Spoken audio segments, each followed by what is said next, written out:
Okay. I'm doing this a little late today. I got about 2 hours to get it done. That being said, we ran into a snafu today, so I might have to cash out some of my stocks. For those who know our story a little bit, this property that we was owner financing that the scammers tried to scam us on, and we ended up having to go. They basically defaulted on everything, and we had to basically buy everything out of default or out of foreclosure. We ended up having to go to court, blah blah blah, and we thought we was going to be closing on the property this month. But we ran into another snafu, and now we got to go back to court. So we're probably not going to have the land in our name in time to refi the land in order to buy the mobile home out of foreclosure. So, or get an equity line of credit on the land to get the mobile home out of foreclosure. So I'm going to probably have to cash out some stocks. So I'm going to be going through and cashing out any stocks that are in the positive, because I don't want to cash out anything that's in the negative. That being said, even if I do take a loss on anything, it'll counterbalance anything I take a profit on, and I won't have to pay taxes, or I'll have to pay less taxes. So there is in 1,000 feet. Use the left 2 lanes to turn left onto the US 65 North ramp to I-44. So there is some advantages to taking a loss on some stocks. What's the gas prices here? I'm trying to save money. I'm in Springfield, Missouri right now, and fuel prices are cheaper down here. Use the left 2 lanes to turn left onto the US 65 North ramp. I'm going to Costco. I might be able to save money there. We'll see. All right, anyways, so I'm going to be doing a different strategy over the next... Continue on US 65 North for 2 miles. Next month, cashing out stuff that's basically in the green. In 1.5 miles, take the Chestnut Expressway exit toward US 65 Business.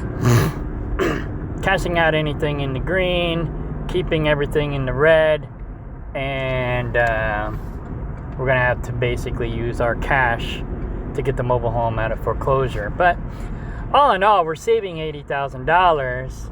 Well, actually, we're probably saving like $150,000 or maybe even more, because the land is probably worth about, with the mobile home and everything, it's probably worth about $300,000. They were trying to sell it for $210,000. By the time we walked through the door, they were trying to get $175,000. And the problem is the red tape. The red tape is so fucked up that they were having trouble selling it. Well, when I walked through the door, I offered $145,000, and but it was contingent financing, and I needed to be on the job for another 6 months, I found out, before I can get financing. So I backed out because they countered with $169,000, and I was like, I didn't counter again. I was waiting. I was playing a waiting game, and so I was... In a half mile, take the Chestnut Expressway exit toward US 65 Business. Okay, I don't need Google Maps anymore. Go away. I know where I'm at. All right, so anyway, so I backed out, and then somebody else offered $150,000, and they were contingent selling their property. But then they ended up backing out because they couldn't sell their property. And so then these people basically offered to owner finance us at $145,000. I was like, cool, let's do this. And I thought they were decent people. But apparently they've been scamming people in the past, and they were scamming us. And then they went and bought another property, owner finance from someone else. Because, see, they owner financed this property from someone else, and then owner financed it to us. And apparently they'd done this before. And then afterwards, they owner financed another property from someone and then turned around and owner financed it to someone else. And they basically just take the money and pocket it and never pay the bills. And then and then everything goes into foreclosure. So it's really fucked up. So, and then they went out and bought like several $1,000s worth of TVs and never paid the bills. And now they got that judgment against them. And then some appliances that they never paid for. So they got that judgment against them. These people are crazy. But anyways, I think what happened was the dude was basically the head of operations, you know, basically running the scam. But then he started having strokes. And he didn't have the wherewithal to pull it off anymore. So the old lady had to take over the scam operation. And she can't do it as good as he did. And so, like I said, everything's catching up to him. But, yeah. So now I got to cash out some stock so we can buy this mobile home out of foreclosure. Because, where's my wallet? Here it is. Everything's going, it went into default. And here next month, probably January, they're going to be wanting some money from us. And we can't make them a deal if we ain't got no money. So, I mean, we can't make a deal. We'll have to basically pay their price if we got to if we got to finance it through them. So, in order to get a good deal on the mobile home, we need to have cash. And so, I'm going to have to cash out my stocks. But basically, what it boils down to is, after everything we paid and everything we're going to pay so far, legal fees, buying everything out of foreclosure, we're still going to save $80,000. So that's better than a couple grand I'm making on my dividends right now. I can always put the money back in. So I'm at Costco right now. I also need to look at their tire center. I got to get new tires for my pickup truck. So right now, let's see.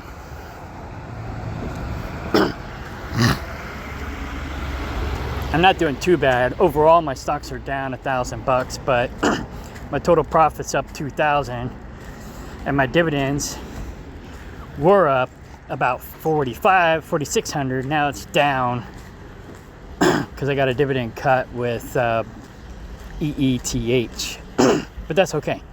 It'll go back up.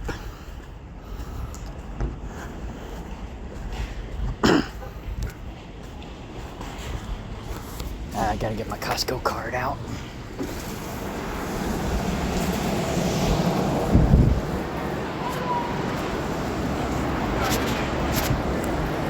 I'm trying to do 50 million things at once.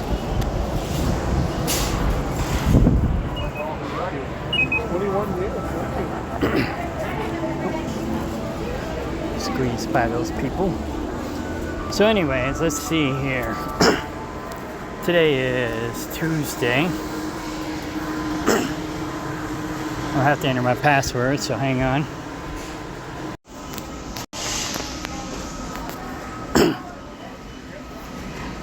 See where we are. Pretty soon, EETH and BITO is going to be making me some money. Costco's always crazy. Crazy busy. Alright, this one's up to 26 cents.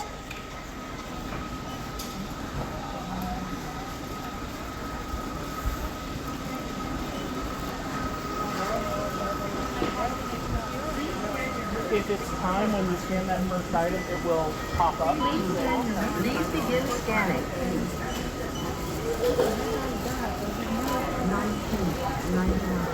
Oh, I only got $6 in there.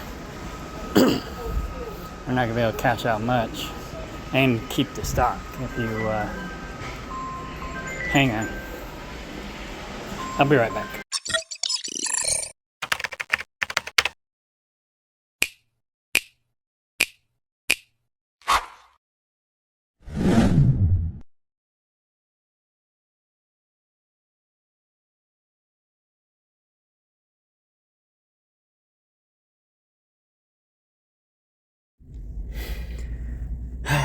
Today's been kind of a stressful day. Shopping for tires is a pain in the butt, too. I tell you what. The tires I like, they don't make them in my size. And I got a newer, heavier duty pickup truck, so I need something more heavy duty. The tires that I like are only a 4-ply, but I can't get them in my size anyways, unless I go find 17-inch rims. Then I can get them. So I got to try to find something that's comparable to the ones that I like that are also a little bit heavier duty. I don't need 10-ply. I don't do heavy haul on my pickup truck, but I might in the future. You never know. So I want something between 4 and 10, but I don't know. And I also need a good mud tire, so because one of my properties is off grid and it's very muddy, and I don't want to get stuck on my property, and I can't tow myself out because my other pickup truck that has the good mud tires is broke down, and I can't figure out what's freaking wrong with it. So anyways, it's been a stressful day. A lot of things have happened, but anyways, I won't go into all that detail because it's just a bunch of drama. So yeah, oh yeah, okay, now I know where I left off. Give me a minute. All right, so I think I can keep a minimum of $4 in there without it forcing me to sell everything. So let's sell $2. Boom.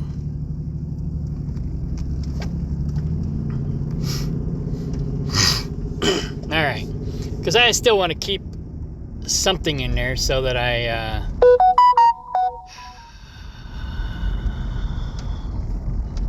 so I can keep tabs on it, basically.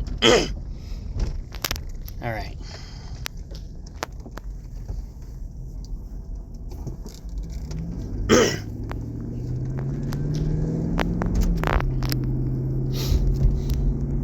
Whole 3 pennies. The stock is down, so we're not selling nothing there. What are they paying? 1%.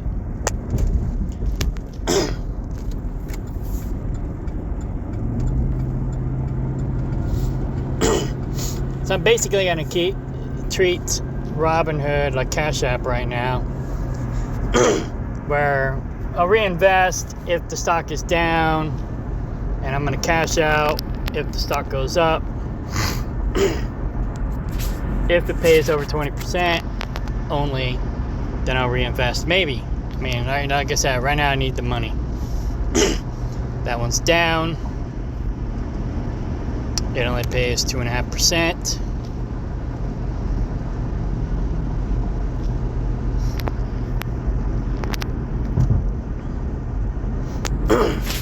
I don't want to be like Gen X dividend investor where I give you the drama of my life all the time.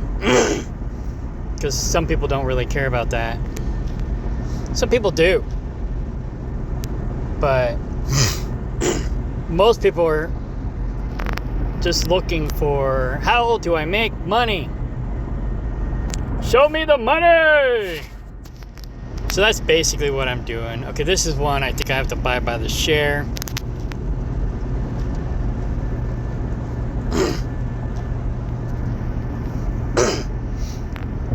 So I'm only showing you the fact that I have to cash out some of my stocks in order to, can't even do that one.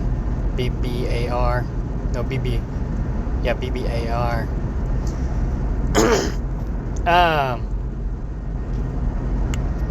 Because because like 2 years ago I had to cash out some stocks and I still made a good recovery after the fact. So if I basically, oh, this one's up.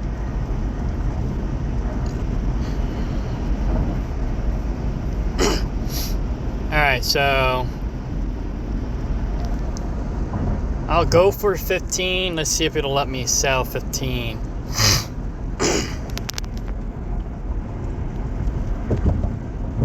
Alright, cool. And I still have some left over.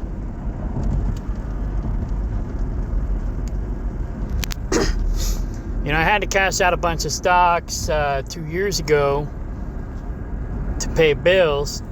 And like I said, even though I'm going to lose some money in dividends, I'm saving $80,000 or more, maybe $150,000 or more on this property. So, PBR is a good investment. I think they're backed by the Brazilian government. So they basically won't let PBR go under. So you're going to get a return on your investment eventually. That stock is down, so we're not touching it today.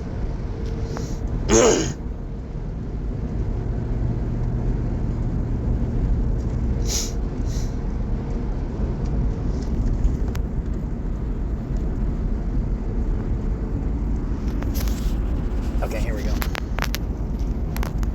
And this one's probably down too, because they mirror each other.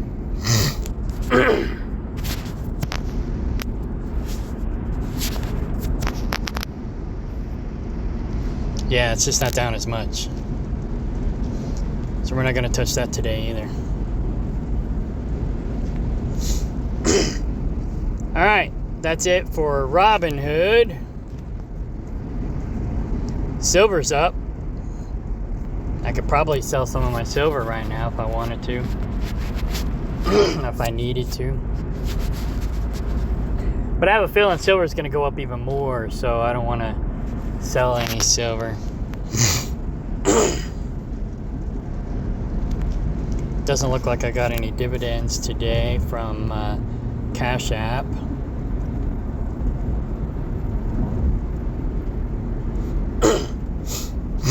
Yeah, we don't want a clouded title, so we can't get the title in our name yet. We got to go through some more legal crap. Because if we get a clouded title, we can't never sell the property. And forget that. Oh yeah, sell that. Hang on.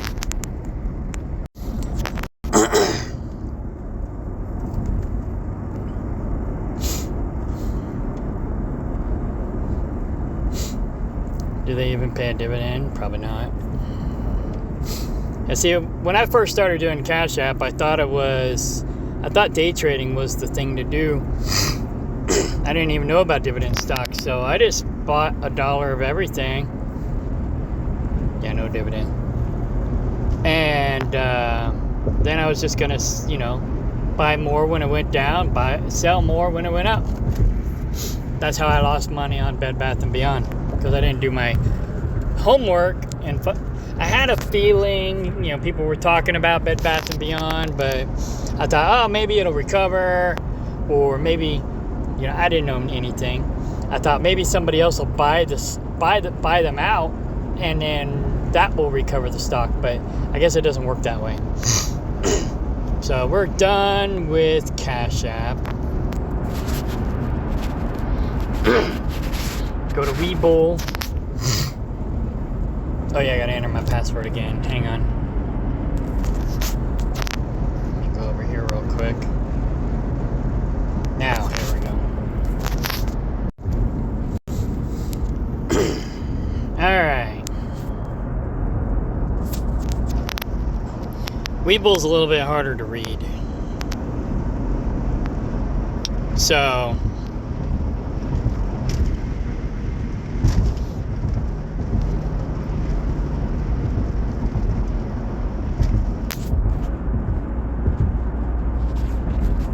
I probably won't cash out any Webull stock because I don't have a lot of Webull stock.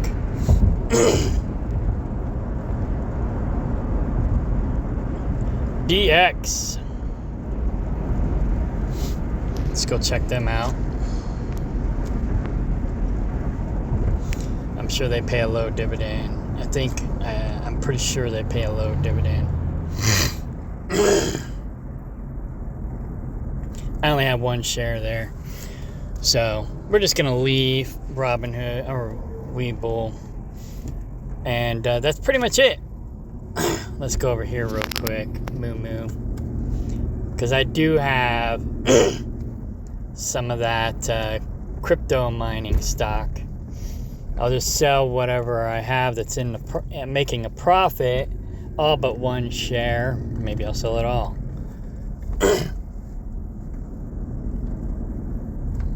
Because I basically just go back and buy more later.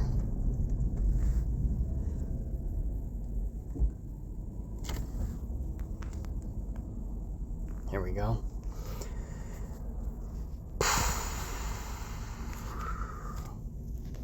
That one's up.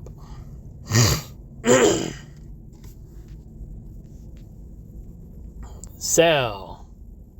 All right, hang on.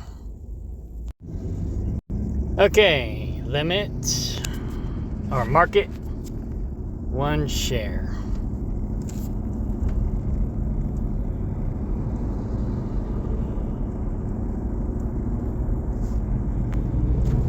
$18. All right, boom. I'll just keep one share of everything. I think it's good.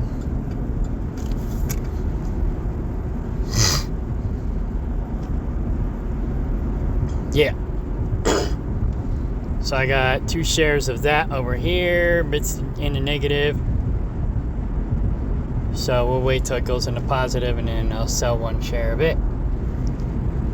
That's pretty much it. So yeah, basically, I have to start going through my Robinhood account and seeing what is up. Oh, let's go to Kraken. He's gonna ask me for a password too. Hang on.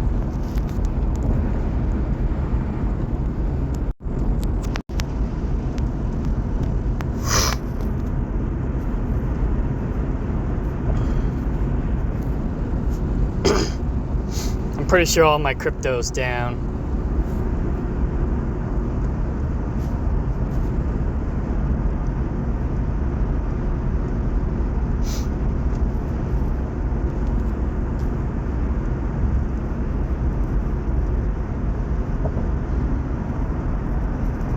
My internet's not too good, but that's because I'm running off Wi-Fi of my other phone. Yeah, everything's down, so we're not cashing any of that out. So yeah, pretty boring day today besides my drama. So yeah, you know, they owe $30,000 left on this here mobile home, but the mobile home's only worth maybe 20, and at best, and so it's gonna cost them probably 15 to move it. So we could probably offer them 5 or 10, and they'll probably, well, I don't know if they'll take it right away. They'll try to get as much out of us as possible, but you know, we could probably negotiate, you know, somewhere between 5 and 10,000, and they'll probably take it. We initially offered 15 because you know, we know that they still owed 30 on it, but that's counting late fees and not counting the fact that we already paid them to pay the mobile home, and they never did. Well, they made like 2 payments, I think, maybe 3 tops.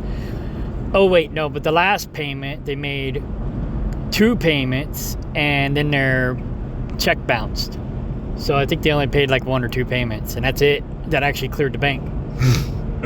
And so we gave them the money, but they didn't pay their bills. So it's like, I don't know, whatever. So we can, you know, we can get a bigger, better mobile home for 30 grand, but then we got to pay about 15, 20 to have it brought in. And these guys are gonna have to pay 15 or so to have this one hauled off. So it's like, yeah, the other people still owe 30 on it, but it's gonna cost them you know, at least 15 to move it and try to sell it. And it's only worth 20, maybe, tops. So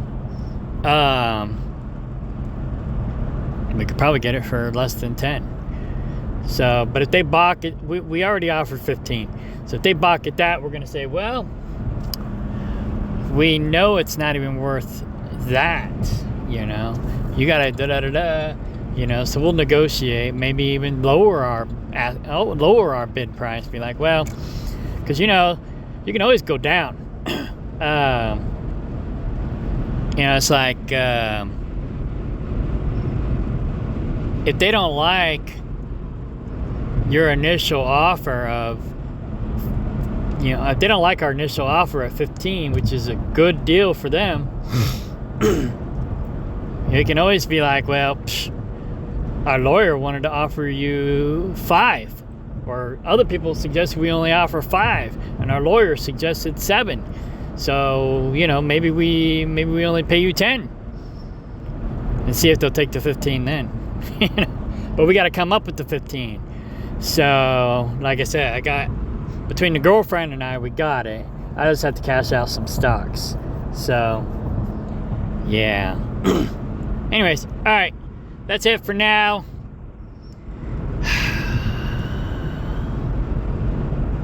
Yeah, that's it for now. La vida loca. But I have land. I have, you know, I have 15 acres, which I still owe $30,000 on it, but it's probably worth 150. It's good crop land. I'm raising my livestock there.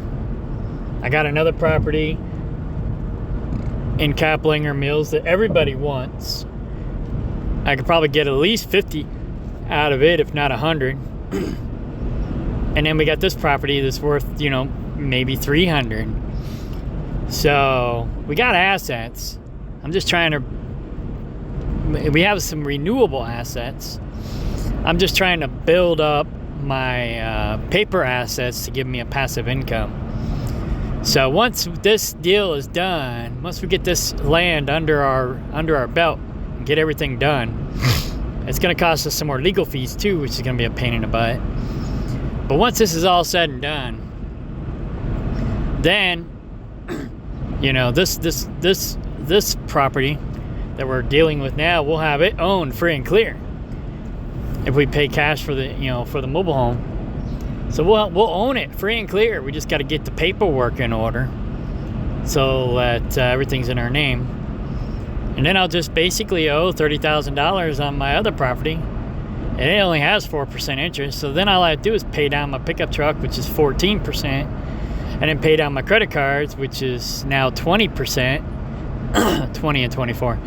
But I'm gonna pay down the 24 one, and then I'm only gonna be using the 21 at best. So get everything paid down and get my passive income up. Get my rental property, because the property in Kaplinger, I'm turning it into basically a mini campground, and I can make, you know, $1,000 a month off of that. So let me think, 4, 8, 12, 1,200. I can make 1,200 off of that. So yeah. Anyways, yeah. Sometimes life can be stressful, but sometimes the stressful stuff pays off. So you just got to weigh the pros and cons and what's most valuable, and is it worth the hassle? And we're already in, you know, chest deep on this land project or whatever. So we pretty much just got to keep going. But it is worth it in the long run. We're saving thousands of dollars. So, and you know what they say, that you don't make money on real estate when you sell it. You make money when you buy it. You get it as cheap as possible, so that way if you have to sell it, you're making a profit. Even if you have to sell it at a lower price than what you originally thought you could sell it for, if you get it at a good deal when you buy it, you got wiggle room. So, but if you're not desperate, you can hold out for the higher price. It's just, you know, power of negotiation. Like one guy says, you don't get what you deserve, you get what you negotiate. So I just try to remind myself that every single time I'm in a situation. You don't get what you deserve, you get what you negotiate. Because, you know, I always used to be like, you know, a fair type person, and I thought life should be fair, people should be fair, everything should be fair. Life ain't fair. So, you gotta learn to negotiate. Alright, party on, bye.